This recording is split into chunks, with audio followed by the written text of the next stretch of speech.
ಕಾಳಗದ ಗೋಷ್ಠಿ ನಿಮಗೆ ಯಾತಕ್ಕೆ ಬೇಕು ಸ್ವಾಮಿ? ಹಾರಕ ಸ್ವಾಮಿ ಹಾರಕ ಸ್ನಾನವನ್ನು ಮಾಡಿ ಮಡಿಗೆನ್ನುಟ್ಟು ದ್ವಾದಶಿ ಪಟ್ಟಿ ನಾಮಗಳನ್ನು ಇಟ್ಟುಕೊಂಡು ಹೆಣ್ಣರ ಮಕ್ಕಳನ್ನು ಕಟ್ಟಿಕೊಂಡು ಮುಷ್ಟನ್ನ ಪದಾರ್ಥಗಳ ಧಾಮ ಮಹಾರಾಜರು ಯಥೇಷ್ಟವಾಗಿ ಪತ್ರಾವಳಿಗಳಲ್ಲಿ ನೀಡಿಸಿಕೊಂಡು ಹೊಟ್ಟೆ ತುಂಬ ಉಂಡು ಸಂತೋಷ ಪಡೆಯವರಲ್ಲದೆ. ಓಹೋ ಸ್ವಾಮಿ, ಕಾಲ ವಿದ್ಯೆಯನ್ನು ನೀವು ಕಾಣಿ, ಸುಮ್ಮನೆ ಮನೆಗೆ ಹೋಗಿರಿ. ಇದೇನು ಜಪ ತಪ ಅನಕ್ಷೇಂಕಾರವನ್ನು ತಿಳಿದುಕೊಂಡಿರುವಿಯಾ ಅಥವಾ ಉಪವಾಸ ಏಕಾದಶಿ ಮಡಿಗನ್ನು ಮಾಡಿಕೊಂಡಿರುವಿಯಾ? ಆಚಾರ್ಯರೇ,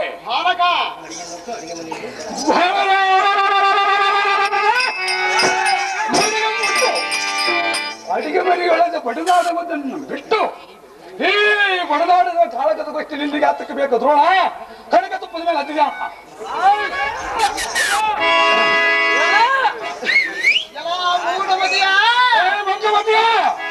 ಊಟಗನಂದ ಕಟಕೋಪದಿಂದ ತೊಡೆದು ಕಂಡರ ಒಡದಿಗೆ ತಿನ್ನಬದ ಬಲ್ಲಿಯ ಎಂದ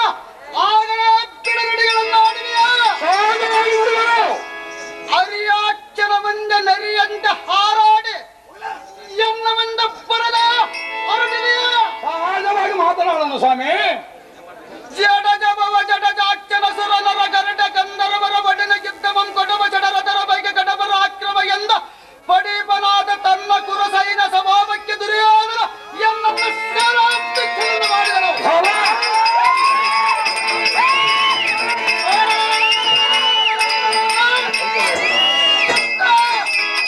ಅಸಹ್ಯ ಸೂರನ ಬಂದ ಅಶಳಿಯಂತೆ ಕೊಸರಿ ಮಾತನಾಡಿದ ತತ್ಭೂಮಿ ಮನೆಯನ್ನು ಕೊಡುವನು.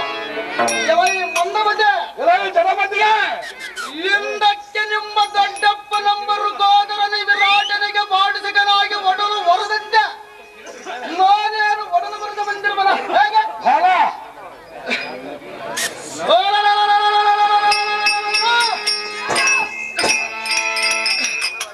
ವಂಚನ ಗುಣ ರೈತನಾದ ಪಂಚ ಪಾಂಡವರ ಪೈಕಿ ಹಿರಿಯನಾದ ಧರ್ಮಜನ ತನ್ನ ರೂಪವಂ ವಂಚಿತಗೊಂಡ ವಿರಾಟನಿಗೆ ಸುಳ್ಳು ಪಂಚಂಗವನ್ನು ಹಿಡಿದುಕೊಂಡು ಹೋಗಿ ಕಾಲಾರಣ್ಯವ ಮಾಡಿ ಬಂದಿರುವನಾದ ನಿಮ್ಮ ಜನಗನಾದ ಧರ್ಮಜನ ಅಥವಾ ಈ ದ್ರೋಣ ನಿಜವಾಗಿ ಹೇಳು, ಚೆನ್ನಾಗಿ ಹೇಳ್ತೀನಿ ಕೇಳು.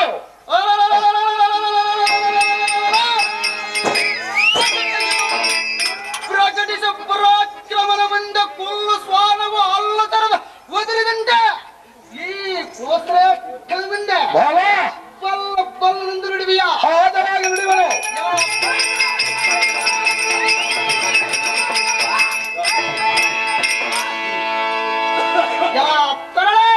ಆಚಾರ್ಯರೇ, ಪುಲ್ಲರಾಜನಾದ ಶ್ರೀ ಕೃಷ್ಣನಿಂದಲೇ ನಿಮ್ಮದನ್ನು ಬಾಳ್ಯವಲ್ಲದೆ ಇಲ್ಲ ಯಾರು ಅರಿಯಲ್ಲ ಇಲ್ಲ ಬಂದು ಇಲ್ಲದ ಪೌರಜಗಳನ್ನು ಕೊಚ್ಚಿಕೊಳ್ಳುವಿಯಾ?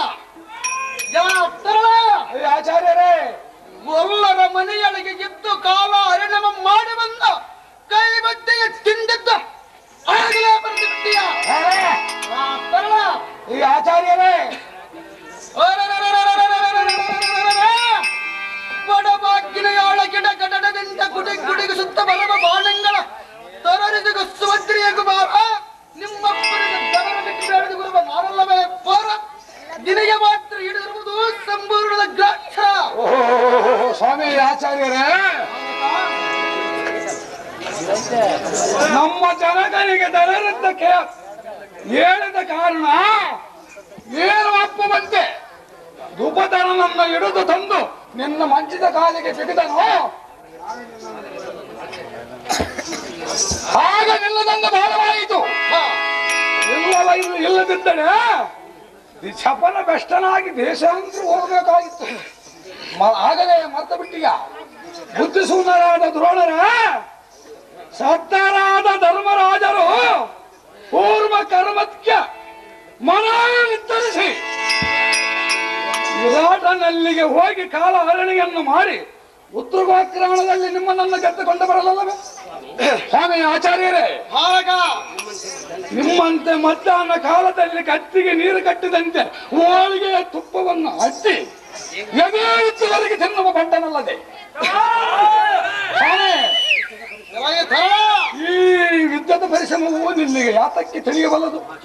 ಆಚಾರ್ಯರೇ, ಮುಷ್ಟನ್ನ ಪದಾರ್ಥಗಳ ದಾವ ಮಹಾರಾಜರು ಮಾಡುತ್ತಿರುವರೆಂದು ದಿರು ಬೆಳಗುತ್ತಿರು ಯೇಸುತ್ತಾ ಇಲಿಗೆ ಮೇಲೆ ಕೊಂಡು ಬಿಟ್ಟಂತೆ ಹೋಳಿಗೆ ಮೇಲೆ ಮಾತ್ರಕ್ಕೆ ನಿಮ್ಮ ಕೊಂಡು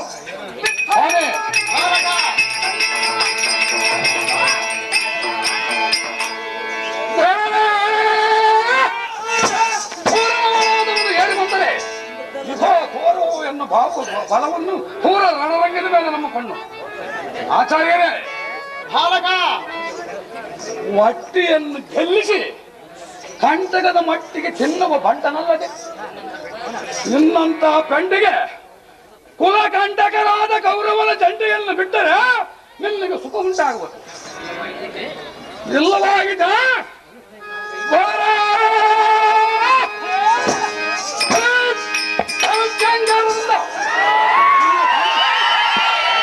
ನಿನ್ನ ಕಂಠವನ್ನು ಪಡೆಯುವ ಬಂಟನೆಂದರಿತು. ನಿನ್ನ ಧನವ ಶಾಸ್ತ್ರ ತುಂಡಾಗ ಬಂದಿತು ನೋಡಿ ಅಂತ ಸರದಾರಿ ಸುಮ್ಮನೆ ಇಡೀ ನಿನ್ನ ಪಂಚಾಂಗದ ಗಂಟವನ್ನು ತೆಗೆದುಕೊಂಡು ದಾರಿ. ಆಚಾರ್ಯರೇ, ಯುದ್ಧಕ್ಕೆ ಸನ್ನದ್ಧರಾಗಿರಲ್ಲ, ಅತಿ ಸಾಗ್ರವಾಗಿ ನಿಲ್ಲುವಂತರಾಗ್ರಿ ಸ್ವಾಮಿಯರೇ. ಅಧಿಪಕ್ಷಣೆಯನ್ನು ನಿಲ್ಲುವುದಕ್ಕೆ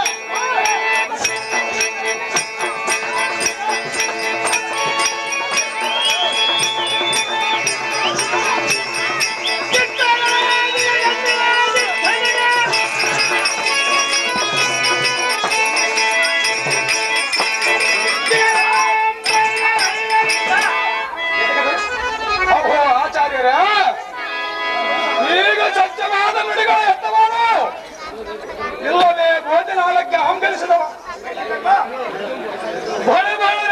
ಸಾರಥಿ ಮಧ್ಯಾಹ್ನದೆಂದರೆ ಅವನು ಮುಂಭಾಗಕ್ಕೆ ರಥಮ ಮಾರಿಸು ಸಾರಥ ಹಿಡಿದಾಗಿದೆ.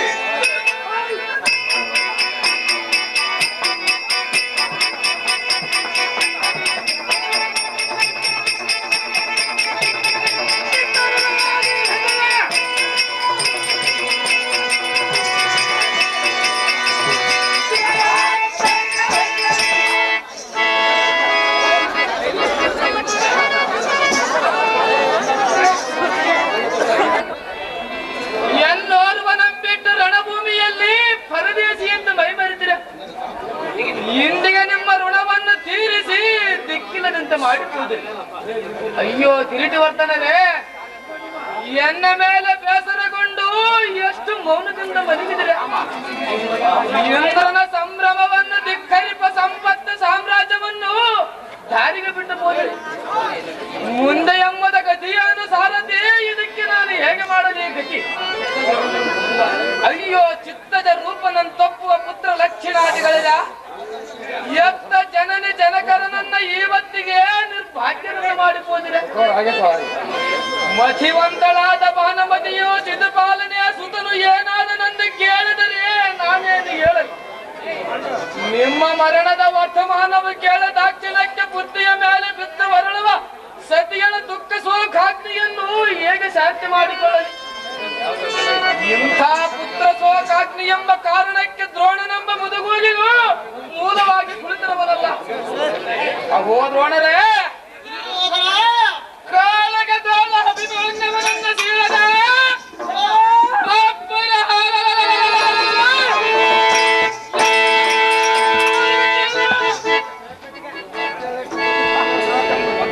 ಮೊದಲು ತಾವು ಹೇಳಿದ ದುರ್ಣತ್ವವು ಎತ್ತಗೋಗಿತು. ಪರಿಜಾಯಿ ಅನ್ನ ಸೈನ್ಯವೆಲ್ಲ ನುಗ್ಗಾಗಿ ತಂದ ಬ್ರಾಹ್ಮಣರ ಭಕ್ತ ಮನೆಗೆ ಹಾಳಾಗಿ ತಮ್ಮಂತ ಭಪ್ಪರ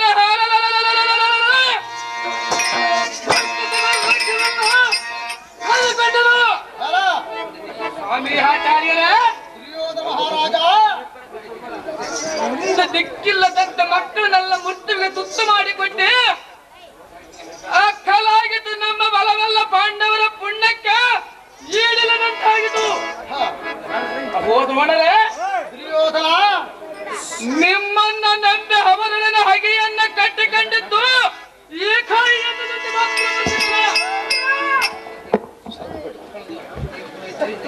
ಮಕ್ಕಳ ದುರ್ಣತ್ವ ತೀರಿ ಹೋದಿತು. ಇಂದಿನ ದಿನ ನಿಮ್ಮಂತ ವೀರರಿದ್ದ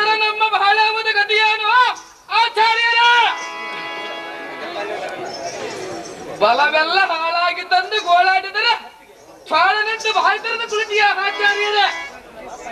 ಓಹೋ ಸುಯೋಧನ, ಸ್ವಾಮಿ ಆಚಾರ್ಯರೇ, ಯಾತಕ್ಕಾಡಿದೆಯೋ ಇಂಥ ಕಠಿಣ ವಚನ? ಅಗೋ ದ್ರೋಣರೇ, ದುರ್ಯೋಧನ, ನಿಮ್ಮದೇನು ಓದಿತು? ನಿಮ್ಮಂಥ ಪಂಡರನ್ನು ನಂಬಿದಕ್ಕೆ ನನ್ನ ಪ್ರಾಣವು ಮತ್ತು ಖಂಡದಲ್ಲಿ ಸಿಲುಕಿ ನಿಂತಾಗಿದ್ದು. ಓಹೋ ದುರ್ಯೋಧನ, ಸ್ವಾಮಿ ಆಚಾರ್ಯರೇ, ನಿಮ್ಮ ಪ್ರಾಣ ಕಂಠದಲ್ಲಿ ಸಿಲುಕಿದ ಗಟ್ಟಿಯಾಯ ಬಾಯಿ ಮುಚ್ಚಿಕೋ, ಎತ್ತ ಬಾಯುವುದಿಲ್ಲ. ಅಗೋ ಗುರುಗಳೇ, ಎನ್ನನ್ನ ಹಾಸ್ಯ ಮಾಡಲಿಕ್ಕೆ ನಿಮ್ಮ ಸ್ವತಂತ್ರವಲ್ಲ. ಎನ್ನ ದುರಾದೃಷ್ಟವು ಈಗಿರುವ ಕಾಲದೋಳು ಧಾರು ಮಾಡುವುದೇನು ಆಚಾರ್ಯರೇ?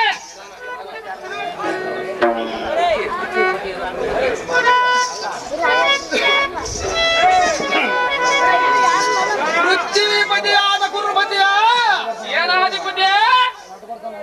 ಪುತ್ರರ ಸೈನ್ಯ ಮಂಡಲವ ಮೃತ್ಯು ವಂದಿತರಂದ ಉತ್ಕೃಷ್ಟತರವಾದ ಮನೋಯತಿ ಎಂಬ ತಕ್ಷಣದ ಸಾಗವನ್ನು ಮಾತ್ರ ಬಿಡು.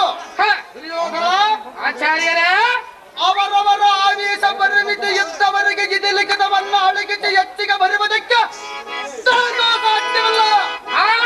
ದುರ್ಯೋಧನ, ಸ್ವಾಮಿ ಆಚಾರ್ಯರೇ, ಅತಿಲಿತ ಪರಾಕ್ರಮಗಳನ್ನು ಗೆದಿಗಡಿಸಿದ ಪಾರ್ಥನ ಸುತನು ಸಾಮಾನ್ಯದವನೇನು? ದುರ್ಯೋಧನ, ಸ್ವಾಮಿ ಆಚಾರ್ಯರೇ, ಅಸಮಬಲಶಾಲಿಯಾದ ಅಭಿಮನ್ಯನ ಒಡನ ಕಾಳಗವನ್ನು ಎಸಗಬೇಕಾದರೂ ಅದರಾರಿಯಾದ ತ್ರಿಪುರನಿಗೂ ಸಾಧ್ಯವಿಲ್ಲ. ಆದ ಕಾರಣ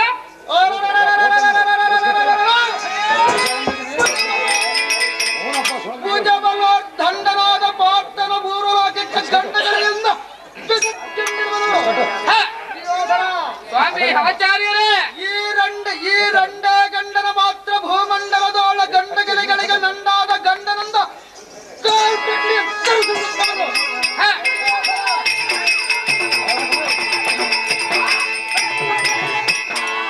ಎನ್ನಂ ಕಂಡರೆ ದ್ರೋಣರೇ ಭೋಜನಗೊಂಡು ಬಂದಿರೋ ಎಂದು ಮಾತನಾಡಿಸುವನು.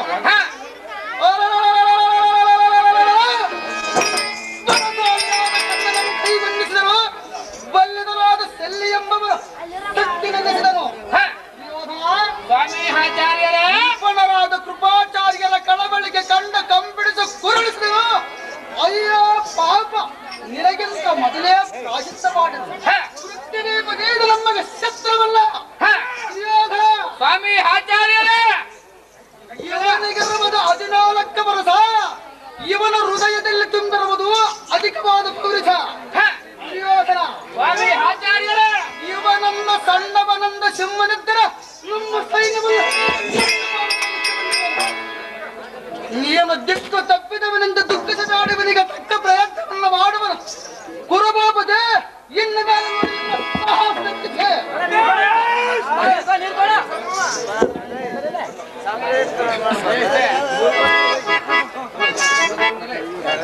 ಓಹೋ